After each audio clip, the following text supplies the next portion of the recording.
পশ্চিমবঙ্গের পুরুলিয়ায় অবস্থিত এই স্টেশনকে বলে নাকি ভারতের সবচেয়ে ভুতুড়ে স্টেশনগুলোর ভিতরে একটা, যেখানে নাকি রাত হলেই শোনা যায় একটা অদ্ভুত আওয়াজ। স্টেশনটির নাম বেগুনকোদর রেল স্টেশন। এই ঘটনাটা শুরু হয় 1967 সালে। স্টেশনের এক কর্মচারী দাবি করেন তিনি নাকি রাতে সাদা শাড়ি পরা একটা মহিলাকে রেল লাইনের পাশে হাঁটতে দেখেছেন। এরপর ধীরে ধীরে স্থানীয়দের মধ্যে ভয় ছড়াতে থাকে।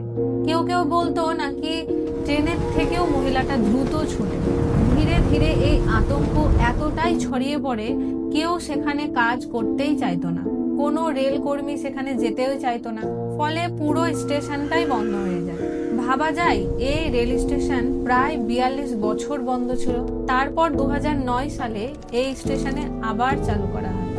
আজ সেখানে নিয়মিত ট্রেনও চলে, কিন্তু এখনো স্থানীয় মানুষরা বিশ্বাস করেন যে এই স্টেশনে কিছু তো একটা অস্বাভাবিক আছে।